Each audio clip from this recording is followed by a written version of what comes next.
And there was a part of me that's like, I want to do it on my own. I want to be the number one chair.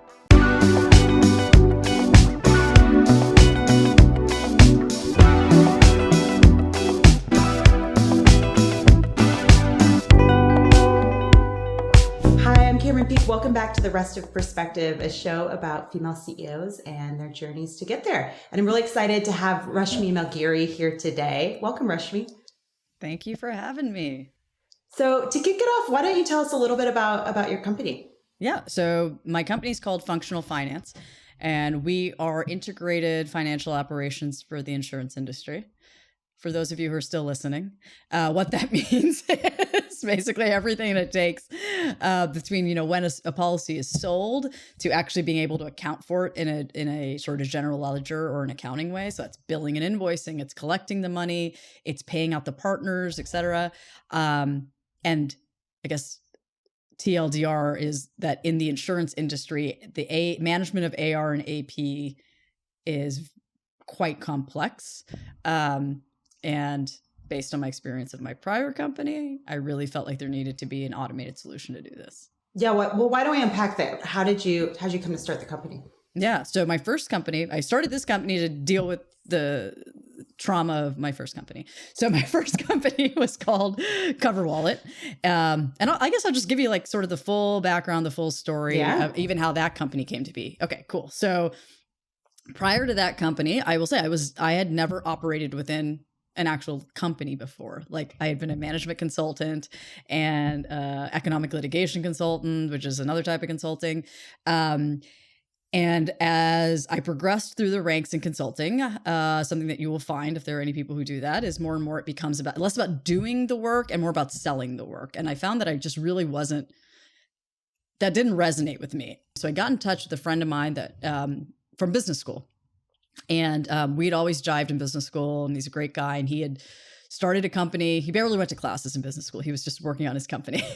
He started one company, sold it, started a second company. And I reached out to him and I said, hey, I'm really thinking about leaving consulting and joining as an early stage employee at a startup. Because what I really like doing is I like doing stuff, I like building stuff, right? Not managing, not selling, et cetera.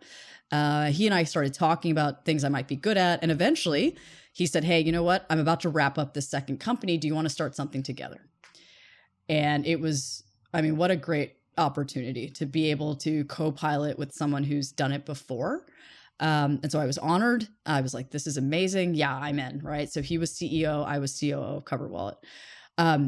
Like I said, I had never been an operator. So usually someone who's a founder, not usually, but often they're like, oh, I'm a product person, or I'm a salesperson, or I'm the engineer, or I'm the marketing person. I was nothing. I was just I can figure it out person.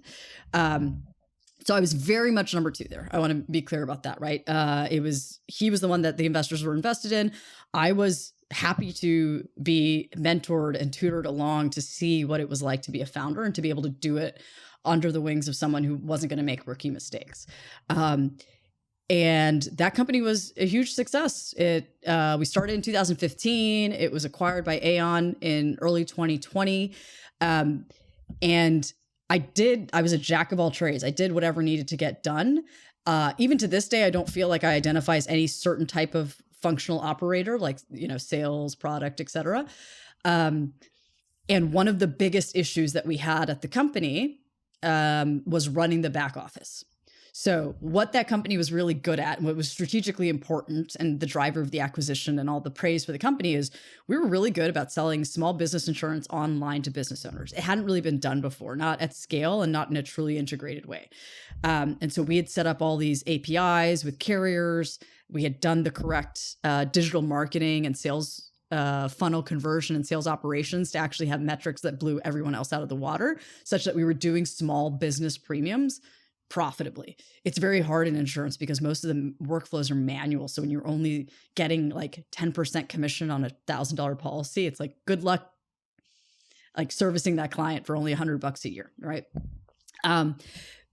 But that leads to, one of the things that you have to do is track the money. So if you're an agency, you get paid, then you keep your portion, then you pass it on to the carrier. The carrier's keeping their portion, they're passing it on to someone else. It might not just be one carrier that you're paying. You might have a finance partner that's involved. Now you have to split up that payment. All of this seems easy And then someone cancels their policy 6 months in. You're like, oh, I got to claw back those commissions, put them together, reassemble it, right? I mean, completely honestly, it was miserable. Like I, I found it interesting from an academic perspective. And I was like, wow, this is really challenging and hard. And I can't believe the industry works like this. And I wonder what tools are out there to do this. Knowing that we weren't going to spend a dime on it because we were a high growth startup. And as a founder, I also had that hat on, which is like, we're not putting any money into this. Like, I'm going to figure this out. We're putting every dollar into sales and marketing and every hour of engineering resources into something that's revenue generating. But it is time consuming work. It's very deep work. It's almost like it's like forensic accounting sometimes, right? Trying to figure it out for someone, again, not a finance, like not anything. So just like scrappy, figure it out type of stuff. And on the other side, we got acquired by a very large company. And inside that company, it was better, but it was still, I was like, wow, there's nothing custom built for this industry. Like everyone's stringing together general solutions that could be used anywhere. We got acquired. That was early 2020 pandemic. I stayed on for about 6 or 7 months. I took a year off and I started to reconnect with a friend of mine from undergraduate who was working on his second company. And he was thinking about an idea in FinOps that had nothing to do with insurance. And I told him, I was like, there's a really, really big pain point. I saw it as a naive founder in the space. And then I saw it inside one of the largest insurance companies in the world. And I said, and the way that you're thinking about this from a technical perspective is spot on for how I think this problem needs to get solved. So we started Functional Finance. And I'm CEO and he's CTO. And we've been at it for, I guess, 3 years now. And I love it. I want to pick up maybe just on the entrepreneurial thread, because you mentioned consultant, a lot of industries where you don't see a lot of kind of entrepreneurial activity bubble out of there. Like, is there something, as you think back on growing up or your childhood, was there anything that pointed in that direction, or you just were running as far away from consulting as you possibly could? No, there was. Yeah. Thanks for saying that. Yeah. So that friend that I got in touch with during the friend from business school, Inaki, he and I, when we were in business school, that's all I was about. I was about startups, entrepreneurship. I should say, like, every internship or every opportunity I had to work in business school was with a startup. So I did do operational jobs, but never full time. And that's what I loved. And I graduated from business school in 2009 as the financial crisis was happening.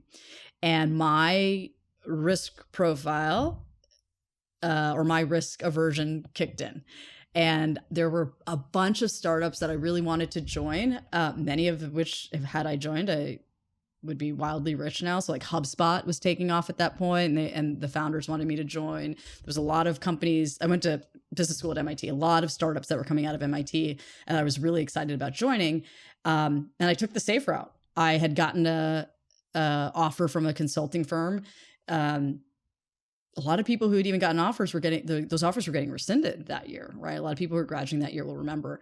But I had an offer and it was a stable offer. And I was like, oh, I'll do this for a little bit. And then I'll go back and chase that passion. And we all know what happens then, right? Then the money sets in, the comfort sets in. You start chasing that gold star instead of remembering what you really like doing. And so once I had actually sort of exhausted myself in consulting and realizing I actually now I'm at the point where I don't like this anymore. That's when, to your point, like I got back to my roots a little bit, and I, called up my friend whose life I'd been watching, right, on social media, like, oh, it looks so fun. He's doing it. He's building companies. And I was like, okay, time to scratch that itch. And also, like, I think the risk aversion thing is real. Like, some people, I also felt like having had that comfy management consulting job for a while, I was like, look, could I take a year off? Could I take 2 years and start something? And if it never got anywhere, I'd be okay. And I did that sort of worst case scenario planning that I think like Tim Ferriss talks about that a lot, which is like, just what is the worst thing that happens? I'm like, the worst thing that happens is I wind up on my sister's couch. I'm like, it's not that bad, right? Or for me. And so I just did all that. And I was like, yeah, let's give it a try. And and it seems like having someone that has been through it before and kind of de-risked that process probably helped. It did in my mind for sure. I mean, I can't tell you that I would have gone out there and started something on my own. I don't think I had that mindset, right? So I was even thinking, like, even when I went to him, I wasn't like, I want to start something. I was like, how do I become an early employee at an existing startup, right? Like still very timidly sort of walking into this. And what do you think he saw in you that said, I'm not just going to hire you, I'm going to make you a co-founder CEO? Like, what was there? He always thought I was really smart and a lot of fun to be around. And so he was like, that's like, when he would reflect on the first two companies, it's like, it's so important that you actually like your co-founder, right? And a lot of people will talk about that, that you actually enjoy spending time together because you're going to spend a lot of time together, right? So, yeah, that we, and I don't know what smart means. Like, that's such a broad word. I remember he wrote a blog post when we first started the company. And I think some of it was being really good with people. And I think he saw that as a complimenting trait that I brought to the relationship, that I was able to get along with folks from all kinds of backgrounds, all kinds of educations. And so like when you think about putting a company together, you have entry-level employees, you have, Harvard MBAs, like, can you actually build a culture that has, and by the time I left Coverwallet, it was like, I don't know, it was like 450 people. Right. And so you need founders or a founder who can be like that cultural thread across a lot of people. And I think that's probably what he meant when he was like, hey, she gets along with a lot of different types of people and she could be a big part of building the culture of this company. So let's fast forward to now, or to 3 years ago. I mean, you did the startup run, you arguably kind of achieved a good, like a level of success that so few startups are able to do it. And you wanted to jump into it again. I mean, what do you think drove the second act? A little, truthfully, a little bit of imposter syndrome, even about the success of the first one. I felt appreciate it. Yeah. That I was getting a lot of like, wow, you started Coverwallet. But in retrospect, when I tell you about what the strengths of those companies, what the strengths of that company were, I was obviously as a founder, you do a lot of everything, but I wasn't the sales operations genius that took the funnel conversion 3x, right? I wasn't the sales and marketing person that was super efficient with SEO and our SEM strategy. I felt like, man, I'm getting a lot of like accolades and a lot of compliments I felt like doing, I wasn't associated with the glory of it, to be in my head or in my heart. And a lot of people would tell me like, Rashmi, you were the cultural backbone of that company. And I think I was very dismissive of the compliments. And there was a part of me that's like, I want to do it on my own. I want to be the number one chair. I want to be the one that's like, no, I drove that thing from being the CEO founder. It had my cultural imprint on it.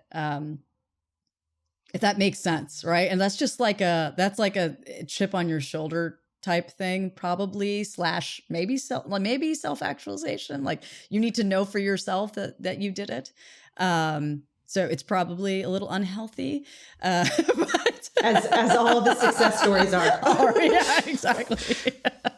And I wouldn't have been just any idea, right? Like this one, I felt uniquely positioned to do in the sense that I was doing this work that is relatively thankless across the industry and is arguably one of the biggest industries, right? Insurance is trillions of dollars a year that's getting moved in a lot of places manually.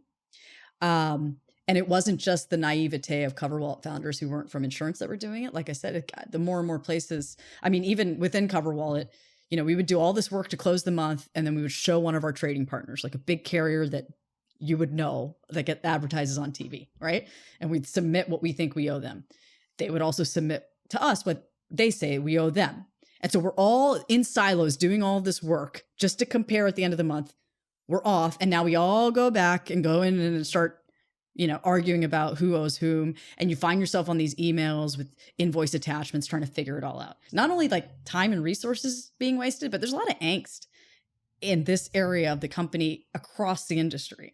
And so that's actually like my favorite part of running the company is when we demo and there are people in the room whose jobs it is doing that.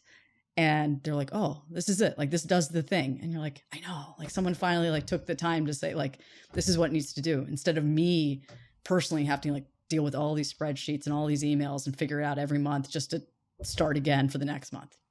Mm-hmm. So second time doing it, this time in the leadership seat.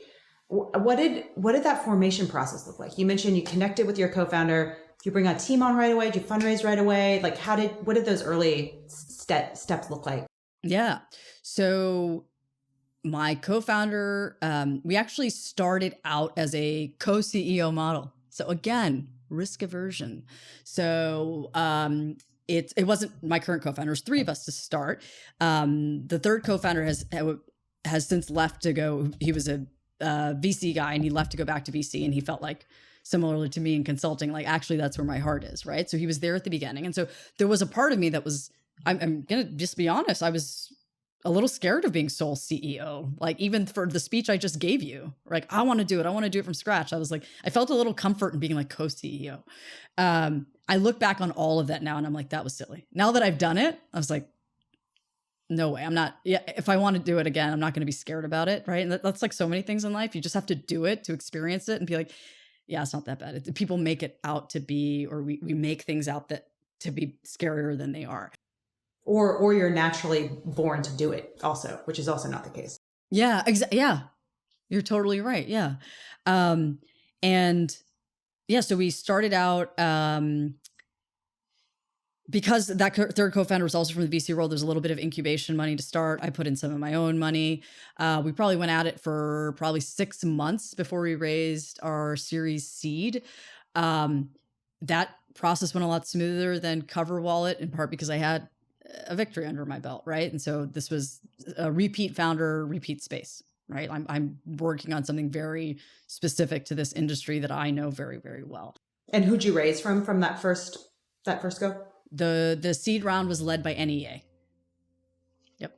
And then we also had another investor on board, a fintech specialist named Walkabout Ventures, who I adore. And then they wound up doing our Series A, which we just closed a couple months ago. Congrats. Thank you.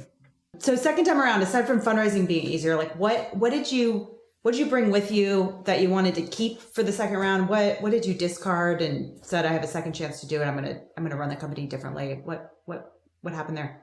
The idea of having a distributed company during the time when we started Coverwallet was not even on the table. It wasn't a common thing, right? The idea of doing that with a software company in 2021, 2022 was, I would say, sort of standard practice, right? If you're starting a company on the tail end of the pandemic, that was sort of by nature what you were going to do. Particularly if you have a lot of engineers. I feel like it's hard to compete in an environment where there's a work from home culture with a lot of sought after engineers if you're not offering one as well.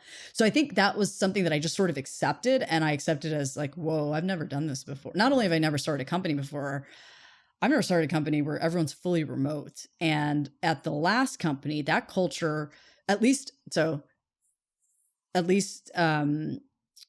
what my co-founder liked and what he had put in place was, I mean, we had an 8:30 a.m. meeting every day where we went through all the company metrics. Everyone was expected to be in the office, right? It worked because in a way, you only change what you measure, and you have to look at those measurements, and you're only going to react at the frequency at which you look at it, right? So the fact that we were looking at these key metrics every day meant we were really quick about spotting something that was off and changing it that day, et cetera. I wasn't going to have that kind of like butts and seats culture, be here, people notice if you're not here, right? Type of culture. So I think that was the only thing that I knew. And I think that pattern recognition thing is a really strong part of being a human being, right? Where I'm like, oh, Coverwallet was a success. Coverwallet worked like this. Everyone was in the office by 8:30 every day, right? It was butts and seats. I was really scared, to be honest with you. I know you're asking me, what did I change? I'm just telling you how I felt, which I was like, am I going to fail because I'm not matching the pattern of the previous company, right? And then, that would extend even to the behaviors or tactics of my co-founder versus me as a leader, right? Like, I think I was probably for the first 6 months imitating him more than just finding what my unique style of leadership would be when I was in the number one seat. Because when you're in the number two seat, part of your job is to play off the number one, to be the counterbalance, right? To be the, if the CEO is the hard driving person, you're, the good cop, bad cop dynamic, whatever it was, right? And so I think I was imitating in a lot of ways and found myself uncomfortable at times. Now I'm very fortunate that one of my best friends is my co-founder. And so I was able to have honest conversations with him about how I was feeling, and sometimes fights. I was like, but this is what works. I was like, this, this is how you run a company. This is how successful. I know. And over time, I just started to allow myself to be myself and figure out my own leadership style. But I would say that I don't think I consciously brought things or left things. I think I felt very much like, oh, I got to be on the inside to see it once. I'm going to do that again. And found myself torturing myself, to be honest with you, like trying to be someone I wasn't, or trying to have a style of leadership that didn't feel natural to me. I went through almost the exact same thing, where it was you're imitating all of these different people that are successful leaders, and it's not fully working. It's not like it's not working, but it's not fully working. And people are going to follow you. They're not following Travis Kalanick. They're not following someone else. Like, they're already at those companies. They're following you.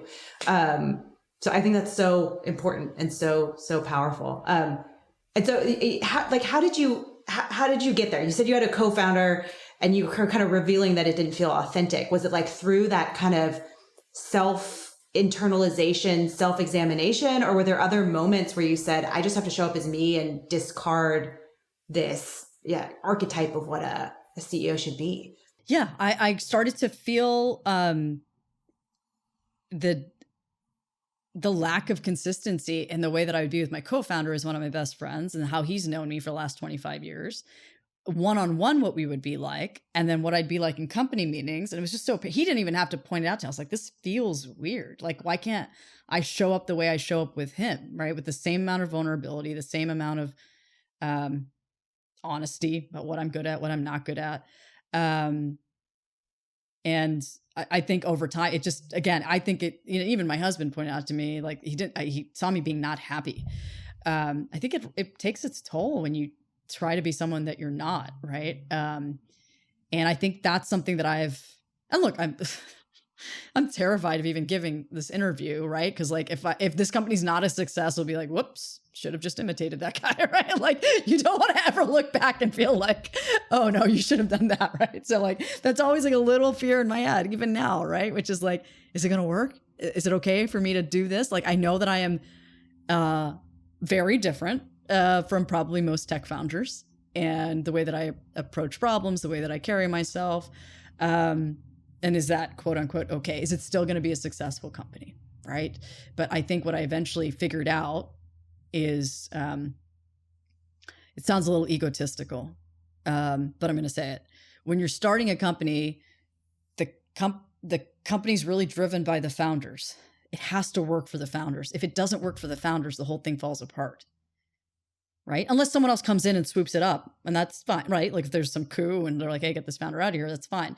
But to the extent that the founders are the ones that are driving the value of the business and they are unhappy, it doesn't work. And so while I'm saying it sounds egotistical, that's the first part. But the other side of that coin is, it's actually the right thing to do for the company. Is you got to be yourself. You got to figure out a way to make it sustainable for you, where you show up and it doesn't feel like you're, begrudgingly getting out of bed and showing up, but you're like excited because it's play and it's fun and it's an expression of yourself.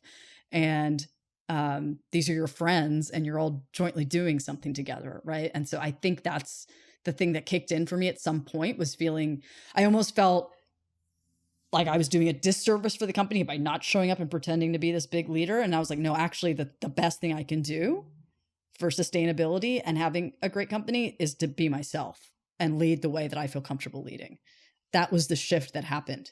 I think before we move off of culture, we need to acknowledge that the little thing over your shoulder, your puppet alter ego. This is my scalability hack. And to our viewers and listeners, she opened our interview as a puppet. That's right. So this is what I told my husband. I told my husband this past year what I wanted for my birthday, which was a puppet of me. So this is me with a little brooch that is the logo of my company, and my crazy hair. I actually have, because I was going to be on camera, I did my bun a little bit better today. This is her. This is Rashmi. And I took her to the coffee shop yesterday to order a coffee, and it was all the buzz. Well, it's my first ever interview with a puppet. Yeah, So it's a I'm first. obviously still trying to figure out how to do this, which is mouth along to the hand mouth coordination.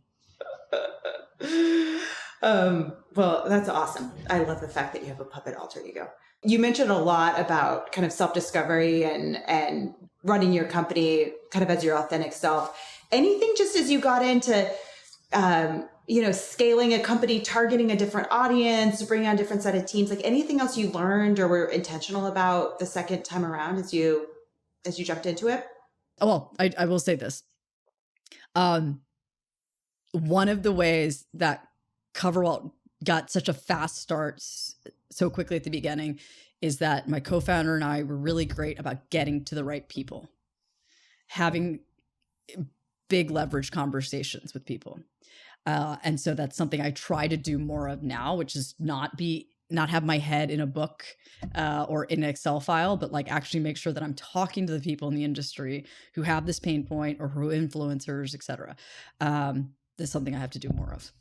And so right people, just to go back, I was going to ask, right people to you is like the right customer persona and making sure you're talking to the decision maker kind of deal. The decision maker or even the influencer, right? So like the person who might interact with a lot of my prospective clients and getting their insights on, hey, what's really going to make this tick, right, at scale, like given what you've seen, trying to have those high leverage conversations, not just one person, not just insights into one customer, but who touches a lot of my customers that I could talk to about general trends, which has been difficult for me. I'm much more a bookworm and I'm more likely to dive into an Excel sheet and do something myself than I am to spend time on LinkedIn to have conversations. So that's a growth area for me that I often tell my team to remind me to do more of, which is like get out of the day to day and think bigger and have those conversations, right? That are like years out conversations so that we know that we're heading in the right trend.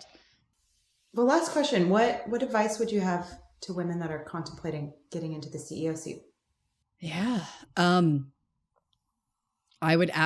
advice I would have is to really understand what's stopping you. So why not do it, right? So if you said contemplating, which means it's not done yet. They haven't decided that they're going to. And I think something that really helped me, at least for the first time around for being a co-founder, is doing the worst case scenario planning. Like really sit down and do that, right? What is the worst thing that happens? And I think people often find it's not that bad, right? Like even in my case, I was leaving this cushy consulting job. And the truth of it was like, they didn't want me to leave. They were like, Rush, like we would love for you to stay and continue doing what you're doing. And if 2 years went by and I went back to that company, I said, can I have my job back? They would say, yeah, like I was a great performer, right? It's like, what are you really leaving behind?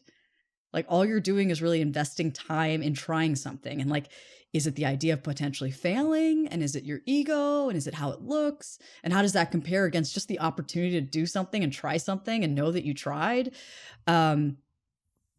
So I would do the worst case scenario and then really dig into what it is that's stopping you.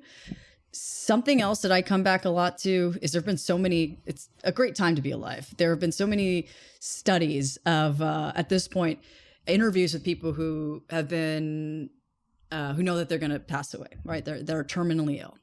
And they ask those folks, looking back, what advice do you have for people, right? And it tends to be the same things. And let's see if I can, it's on the background of my laptop, but since it's live, I can't see it right now, but it tends to be, say what you think, cultivate friendships, don't work too much, which I interpret as like, try to make work as much as play as possible. Right. And I just remind myself of those things and like kind of in the way that because I'm like the ultimate thing that I'm hoping for is not my career progression over the next 2 years, it's my life. And I want to look back and feel like I had a life well lived. So that's the big advice I give myself. Thanks for joining us today. Thank you, Cameron. This has been awesome. Thanks for watching the show today. For more information, go to restive.com/blog. Check out the show notes. And if you'd like to see future episodes, subscribe on YouTube. Thanks.